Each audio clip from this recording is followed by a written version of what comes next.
I'm talking to one of Black Enterprise's Modern Man 100. I'm breaking into next. You are tuned in to Black Hollywood Lives. Breaking into. Hello, you guys out there. Welcome to another edition of Breaking Into here on Black Hollywood Live. I'm your host, James Lott Jr., and I'm so glad to have you guys with me today. As always, I try to bring you the best guest on earth, and I have a man who is doing great things.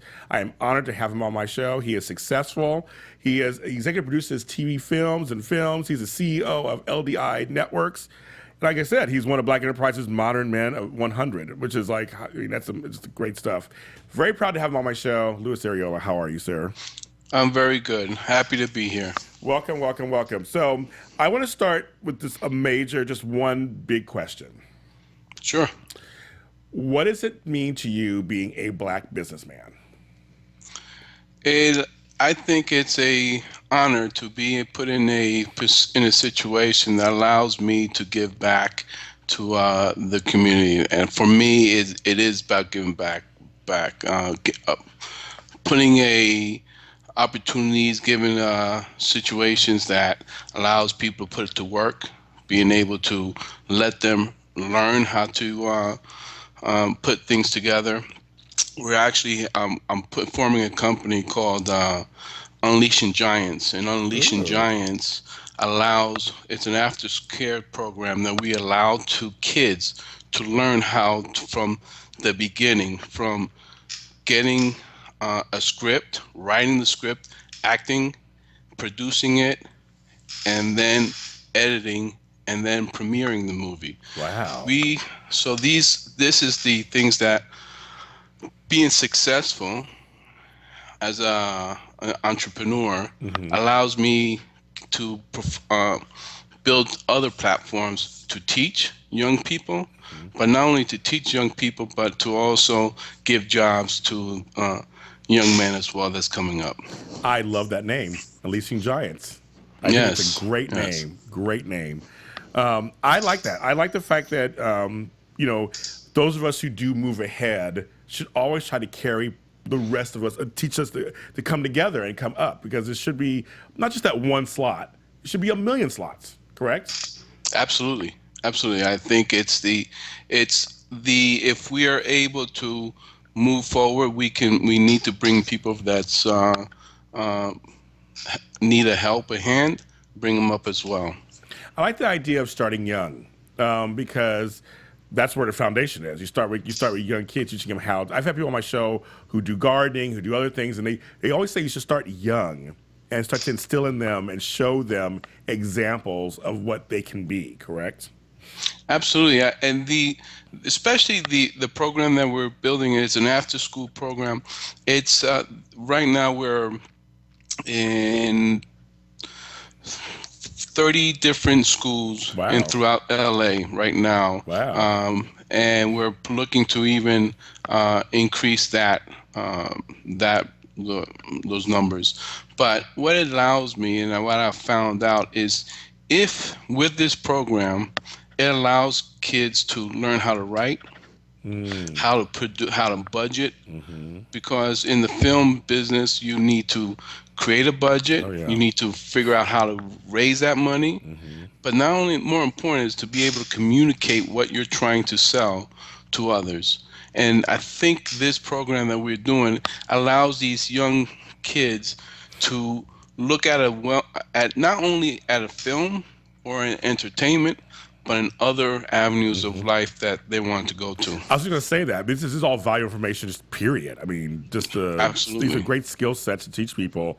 Because one of the things that I always say about our community, a lot of times, is that just knowledge. We don't have a lot of knowledge out there on how basic skills of budgets, how to plan, there's little things like that actually are big deals.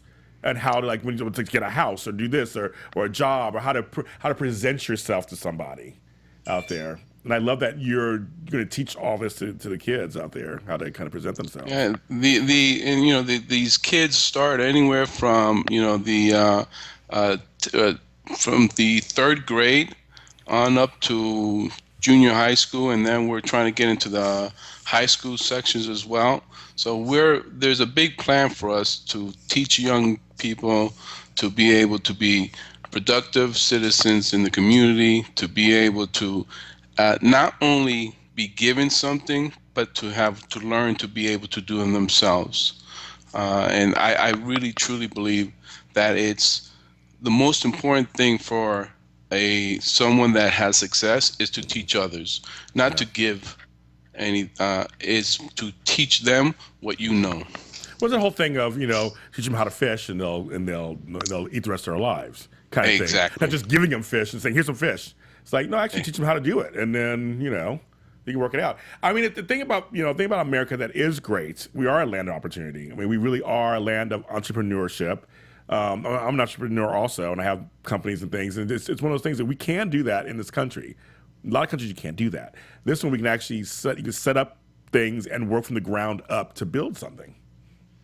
Absolutely, absolutely, and the I happen to in my telecommunications company we're contracted in 28 different countries Wow. all over the world, and one of the things that I do see is the oppression that and the lack of opportunities that other countries have that we Yeah. don't, especially in Africa. But I do a lot in Eritrea, Niger, Zimbabwe, Wow. Eastern Africa areas that it's amazing. Unfortunately, they don't have the opportunity that we do in this country.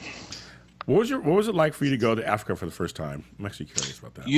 It's incredible. It's really, really the most amazing thing to see. The hospitality of the people, the way they welcome you.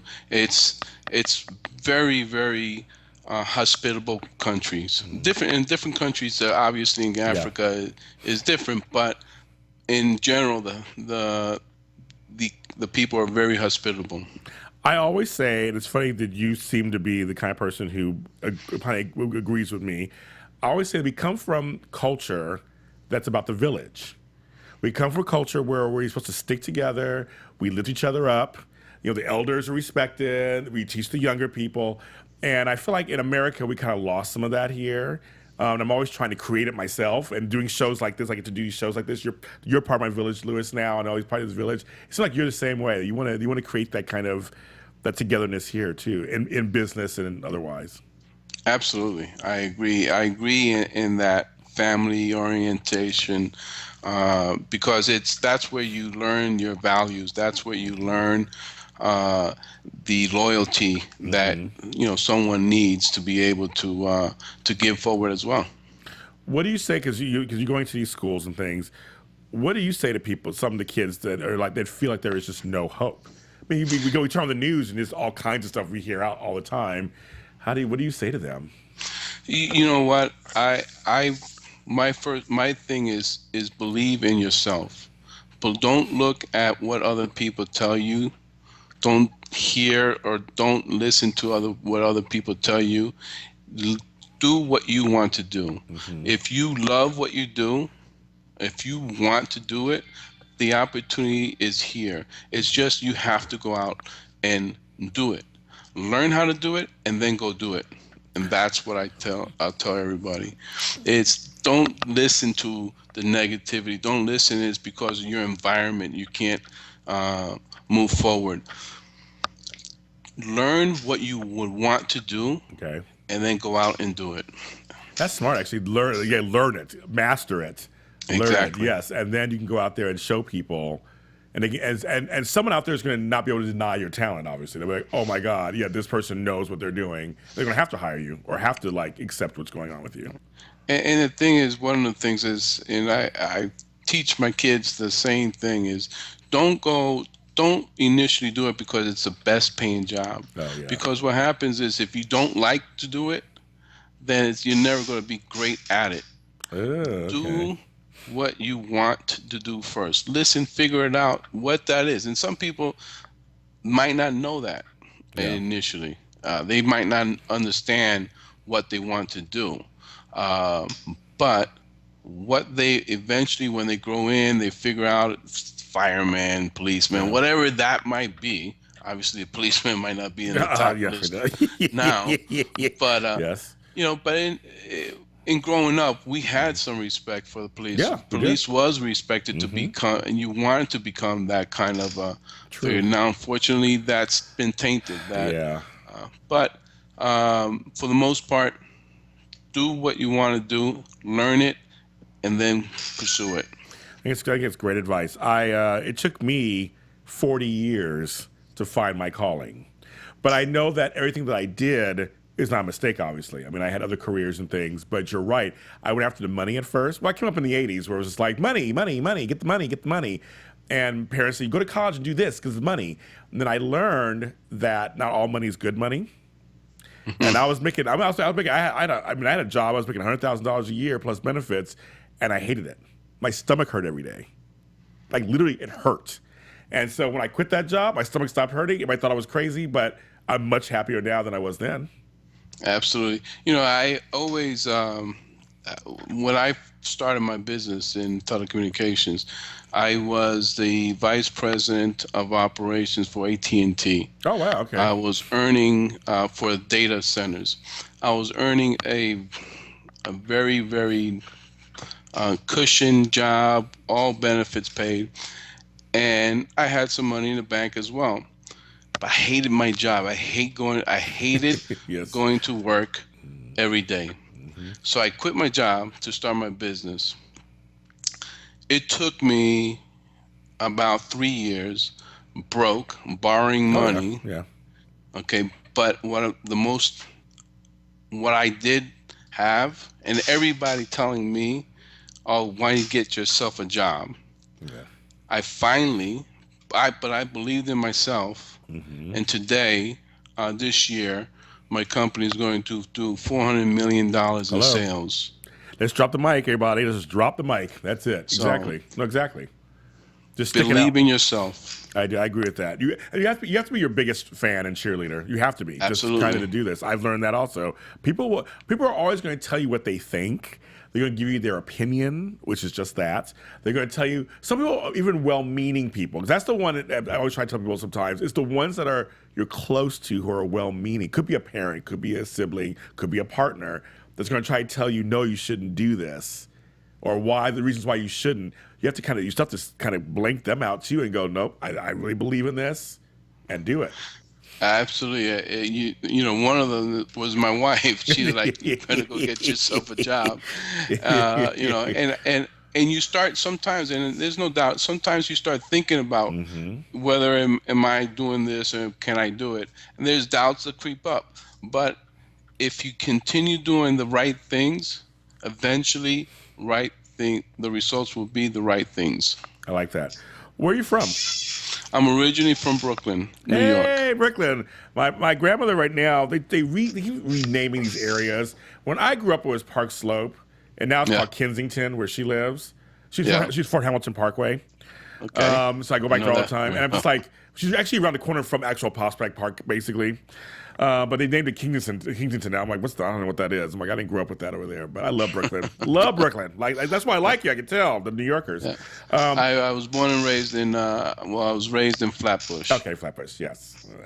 And did you come from a family where? What kind of family did you come from? Your parents, were they like workers or? No, actually, I was raised in a single family home. Okay. My mother my mother came from Spain, actually. Wow. Okay. She was born, and she's actually came here as a flamenco dancer in the Ooh. Ed Sullivan Show. Oh my God! How fun! Yeah. So, and then she met my dad, and and then obviously my dad was actually a professor, and he left when I was 5 years old, but my mom worked hard, different jobs, and I was, we were good enough kids that we were listening to my mom. Obviously, we got a little bit of trouble, but for the most part, I knew in my heart that the street life wasn't the right way. Perfect. And so. Why do you think? Why do you think you didn't? Same. I grew up in South Central here in LA, and I didn't succumb to it either. What do you think it was about you that you didn't succumb to that? That you knew that was the wrong thing? It was my association. Unfortunately, I used to play sports, and Okay. the kids that my association was in the association that was doing we were looking to play ball and better ourselves. I think association is important. Yes. Understanding your values that's being taught at home. My mom always taught us the right values, making sure that who we associate ourselves is going to better us, not lower us. That is folks out there. That is a great message. Who you surround yourself with actually really makes a difference. It makes a big difference. Because that was me too. Same thing. I knew the gangbangers. I knew all the folks who were doing all the stuff, and even some of them I grew up with and were kind of friendly with. But I didn't hang out with them enough that I wanted to be part of that. Right. And it kept me going. So then did you go to school after that? After high school, go off to do all this? So I went to I was in the Marine Corps. Okay. From high school. Went to the Marine Corps, and I learned my telecommunications in the Marine Corps. I did 8 years in the Marine Corps, and then when I got out in 1988 from Marine Corps, I went. And I really didn't know what I really wanted to do at that time. Yeah. And it was by a fluke that I met a friend of mine that was in the Marine Corps with me, who worked at Pac Bell back in the day. Oh, Pac Bell, that's right. Oh, yeah. And I started, the first commercial job that I had working in telecommunications. And from there, Pac Bell got bought out by SBC, got bought, and then AT&T bought them out. Worked for AT&T, and in 2001, I started my own business. Okay, so now explain to folks out there just the basic terms of what telecommunications is. So what we do is and especially specifically my job, is we do voice termination. So when someone makes a phone call today, there's a bunch of networks or satellite connections that we put together that goes to, let's say, an international call goes to Zimbabwe. Okay. We connect. We're the conduit from the U.S. From, let's say, a Verizon into the country into Zimbabwe, which the terminating carrier over there is Liquid. Okay. That's interesting. Okay. Now, why telecommunications for you? What attracted it to you that you have got into it and stuck with it? The telecommunications was something. How it grew. I learned. I'm a network engineer. Okay. I have a degree in network engineering. Okay. So, and I actually got that degree in the military. Wow. Good. Okay. When I came out, I learned the evolution of data that is today. Before, when I got out, it wasn't really, data wasn't what we have, the internet or any of that. Yeah, not at all. Yeah. But I saw the evolution of data, of where we're at today.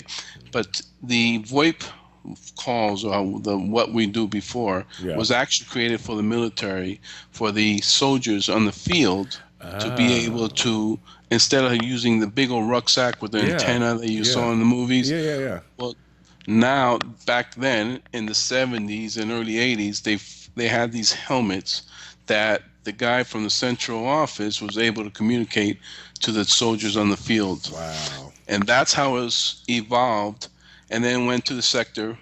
But the private sector didn't have the infrastructure to be able to facilitate the VoIP calls. Yeah. Today, 90% of the calls are done through VoIP, and it's all done through satellite communications, which is what I do. Wow, that's amazing. What I was going to ask you, too, is what did the military bring to you?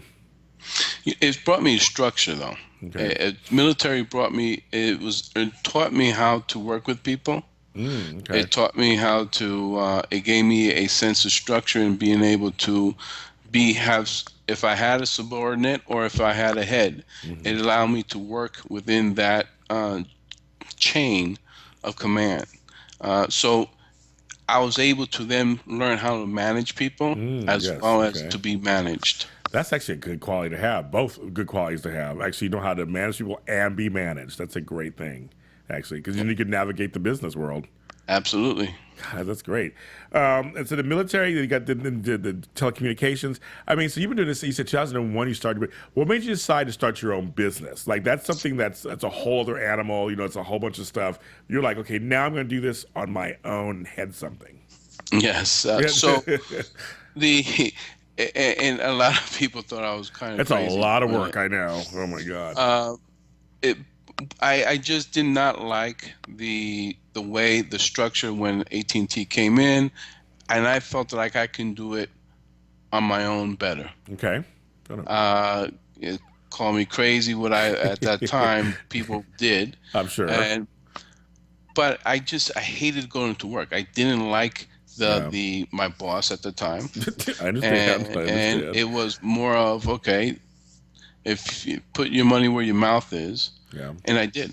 You sure And did. You sure did. and it took me 2.5 to 3 years to get it off the ground, but I did. My company took about 2, 3.5, 3 years too. I've heard that's kind of an average for some certain industries. It takes 2 or 3 years to kind of work it out to a point where it's actually working. Yeah. Kind of happens. And in that well, I want to know in that 2.5, 3 years as you were going through it, was there ever a time you were like, never mind, kind of thing, or you just like, I'm going to keep pushing through. I'm just going to keep doing this. There's many days that you walk up and then once you see your bank account drain, Yes. your wife asking you how we're gonna pay this bill, and people are saying and having job offers, Oh, yeah, I'm to sure. Yeah.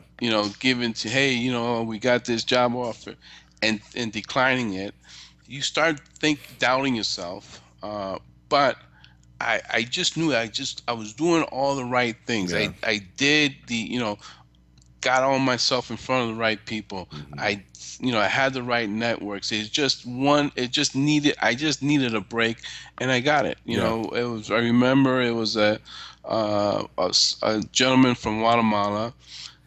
We hit it off, and we did the interconnection with the antennas that we normally do.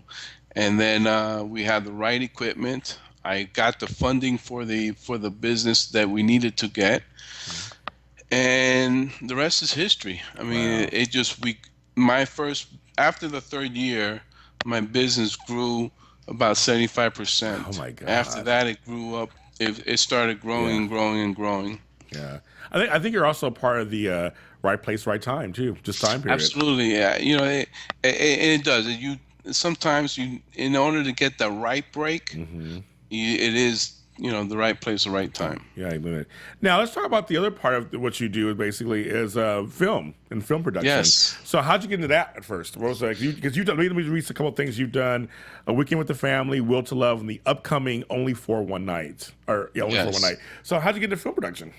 So I have some good friends that are celebrities. One of them is Marcus Houston. Okay. Chris Stokes. Yeah. Oh, yes. So Chris Stokes, Marcus Houston are a good friend of mine. They came over. They wanted to shoot a movie in my house. Okay. That's how it started. So I said, okay, make sure that gets all cleaned up. My house doesn't get all messed up. So they came, and then they sat down and started telling me about the business, and they needed some funding and they needed some cash, and I said, okay, no problem. Well, show me the business. Okay. And I thought about it, and we got back and forth, and we started with The Weekend with the Family.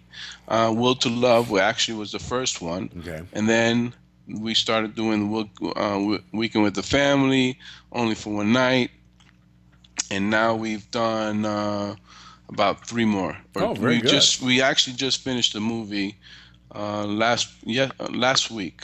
Actually Sunday. Oh wow. We finished. So that's another one that's coming out. And BET is really the one that we just premiered September 3rd, Only for One Night. My understanding is that it was the #1 rating on BET for that weekend. Good, congratulations. Thank you. Getting into the film industry, any apprehension? I've heard so many horror stories about the film. Yes.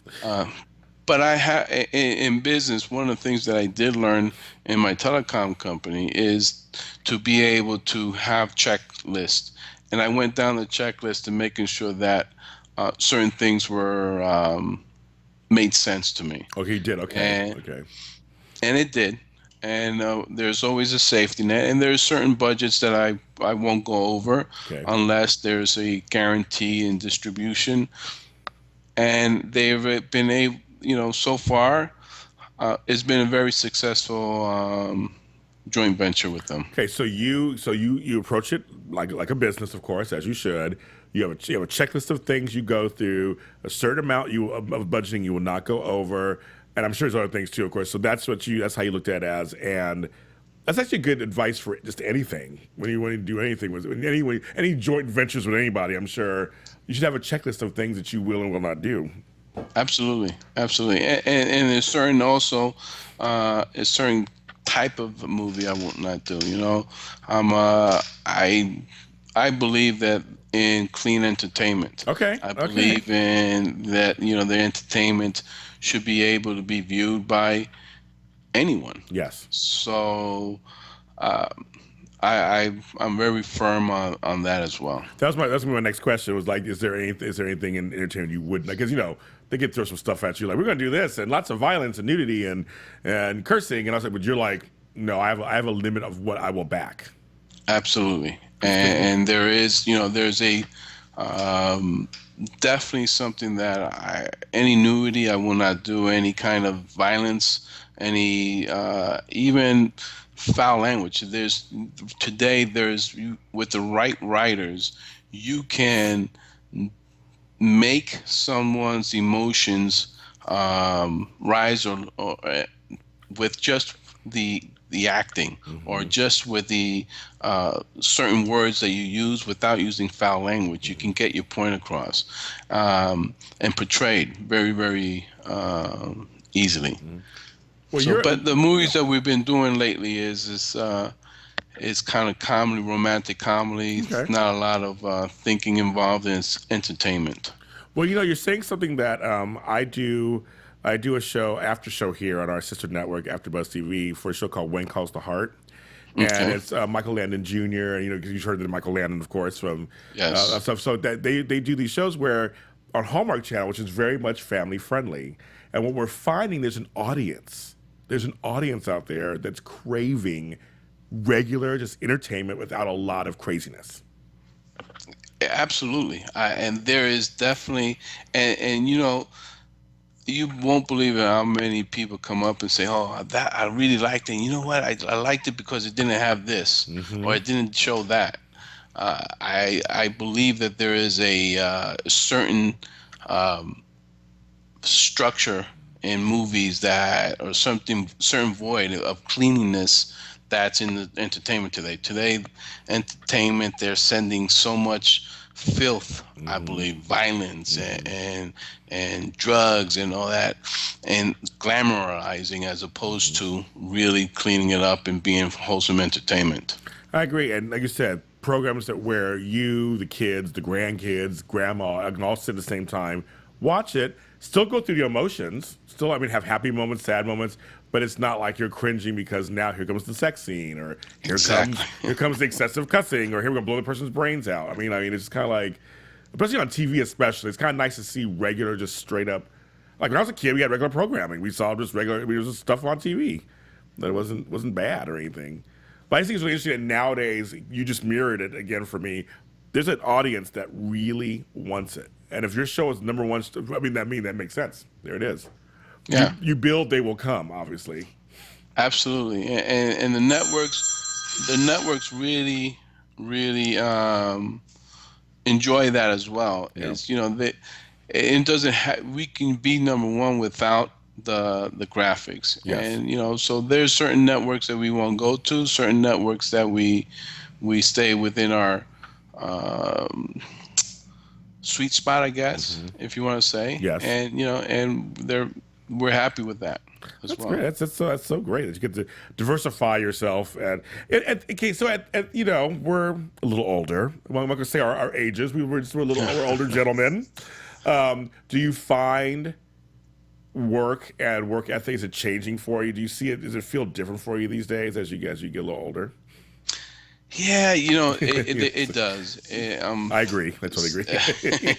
It definitely does. And unfortunately, I think that there's a lot of the how I'll give you an example. One of the things that I find that's changing is customer service. Yes. And people, the customer service, you pick up the phone, you're trying to get, and they're not the same customer service. They're not trying to help you. They're trying to get you off the phone Yes. and go to the next one. Yes. And that same mentality, I see it in different aspects, in whether in retail, whether in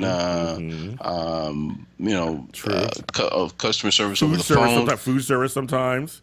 food service, Yeah. exactly. Yeah. And the work ethic is not there. And everybody expects to be, especially the younger ones, sometimes they expect something there, or they're entitled for something when they really don't have that. They shouldn't be entitled to get it. My kids, they were raised, privileged, Yes. but one of the things that I've told them is, and show they never, while their friends got brand new cars, they didn't. Got it. They had to pay for the insurance. They had to pay something for that car, because my thoughts is I want you to understand that you have a bill now, or there's something that you have to put in for this car that they have. I want them to learn the value of a dollar. Today, both of my daughters are independent. My youngest one is 21 years old.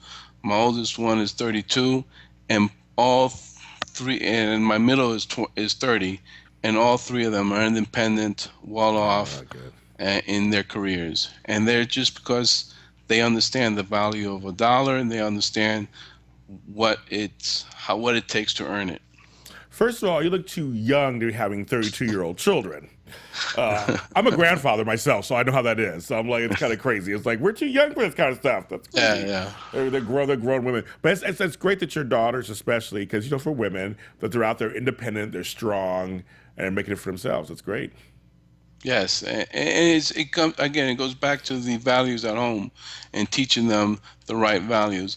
And I see a lot of the young kids today; they don't have those things. No, they don't. They expect it. They're entitled. They think it's entitled to them. That you need to give it to them. How did you balance entrepreneurship and raising your children? You know what? I have that credit is got to be given to my wife. My wife is one of my strongest backbones. We've been, this year we're going to be married. We're going on 30 years. Congratulations. And I'm extremely, extremely fortunate to find someone that supports me, that balances me. It helps, when I'm not there, my wife picked up because I traveled a lot. Yeah. So my wife was able to be there for me to help with the kids, and and then spend as much quality time. It wasn't necessarily the quantity. Got it. But when we did, we spent it together. So very much a team effort. Absolutely. Yeah. Absolutely team effort. And I tell people that in personal life, you have to have a team, just like business. You got to find a good team to make things run. That's so exciting. What keeps you grounded these days as your business keeps growing and you're more success? How do you stay Louis from Flatbush? It's family. It really is. It's family. It's the believe in God. I believe in I'm a very religious person. So I don't allow this success that I have to get to me. Yeah. And the more I have, is the more I want to give back. Yeah. It's pretty much. I love hearing that because my motto on my show here is lift each other up, share knowledge, and pay it forward. And that's always my thing in my personal life too. I try to do the same thing because again, I'm trying to show people, and that's why folks like you on my show that exemplify that, but also show that we can, as people of color, we can work together. And that there are people out there who are trying to assist others, people of color, and we're trying to help each other out. So we make this nation strong and our community strong. Absolutely. I think that's the key is, if each one of us would give a hand to the one that needs help, then a lot of us will be up. I agree. Now, what is it like being Black Enterprise's one of the Modern Man 100? What was that like? Did you like the attention? Was it weird? Was it crazy? It was an honor. And, using that platform to be able to express, certain qualities that I might be able to give to someone who might be able to read it. It's definitely an honor. For me, it was an honor to be able to, given that platform. Platform. Yeah, right. platform of some sorts. It was a great article. I did read it. Great pictures of you. Nice picture of you also. Good stylist. So it's good. Which is very important for us, so we look good out there. Okay, so I asked my guests the same two questions, and my viewers out there know I don't prep them at all. These questions I ask them, here on the spot because I want the most real, honest, current answer that you have. It's the same two questions about language. Louis, I know you understand this, that language to me is very important on how you view yourself, view others. It can keep you back, it can hold you back, it also propel you forward. My first question to you is, sir, what is one word in the English language that you think we should never say?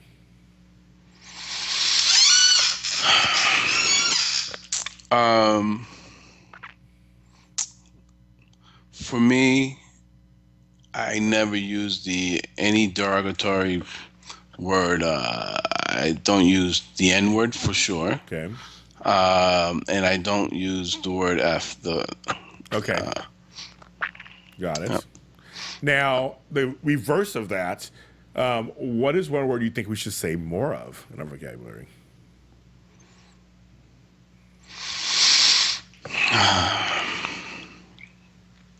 I think we can say more love. Yeah. It's very underrated. It's a word that we just don't say enough or take for granted sometimes, I think. Yeah. If I thought about it, the opposite of that, I would be less word is hate. Yeah.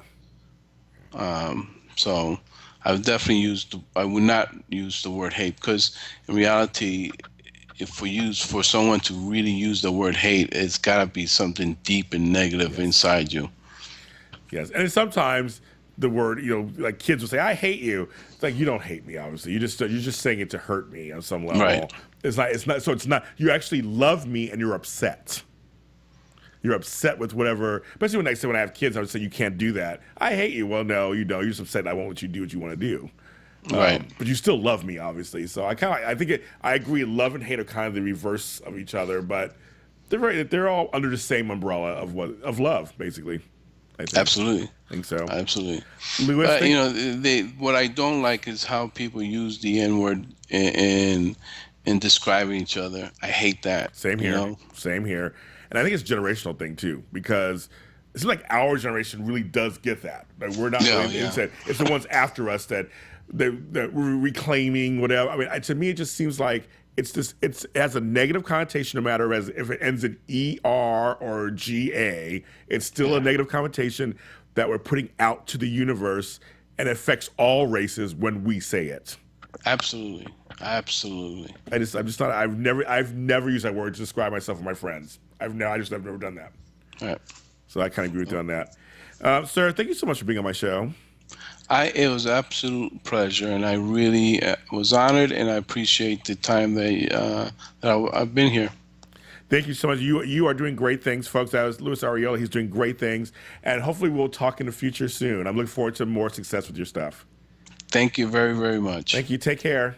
Thank you. Thank you.